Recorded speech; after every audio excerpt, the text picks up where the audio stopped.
দেখুন, এই মিম বলুন বা অন্যান্য যে দল, আমরা বারবার বলি এদের কাজকর্মটা বিজেপির ফেভারে যায়। 5 বছর এদের মানুষের সুখ দুঃখে দেখা যায় না, আপদে বিপদে দেখা যায় না। তখন শীত গ্রীষ্ম বর্ষা, মমতা ব্যানার্জি বর্ষা। ভোটের আগে হঠাৎ উড়ে এসে তারা এমন কিছু কাজকর্ম করেন যাতে কিছু মানুষ বিভ্রান্ত হয় এবং ভোটটা ভাগ করার চেষ্টা করেন, যেটা বিজেপির ফেভারে যায়। তো ওরা এসেছিলেন, এসে আবার হুমায়ুনের সঙ্গে দোস্তি করেছিলেন। তো হুমায়ুনের সঙ্গে দোস্তির পর এত অ্যালায়েন্স হলো, এখন হুমায়ুন ফেঁসে গেল হুমায়ুনের ঢোল।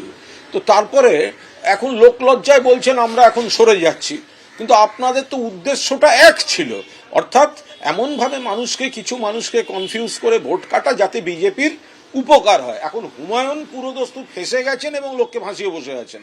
তো সেই জায়গায় দাঁড়িয়ে তারা এখন নিজেদের কোনোভাবে মুখ রক্ষার জন্য এইসব সরে যাই করছেন। আমাদের লিডার ব্যারিস্টার আসাদুদ্দিন ওয়াইসি সাহেবের নির্দেশে অল ইন্ডিয়া মজলিসে ইত্তেহাদুল মুসলিমিন নিজের পার্টির অফিসিয়াল পেজ থেকে অ্যানাউন্সমেন্ট করে দিয়েছে দ্যাট আগামী ইলেকশনে আমরা হুমায়ুন কবির সাহেবের সাথে যে আমাদের জোট ছিল পশ্চিমবাংলা অ্যাসেম্বলি ইলেকশনে 2026-এ, সেই জোটটা আমরা আর রাখছি না।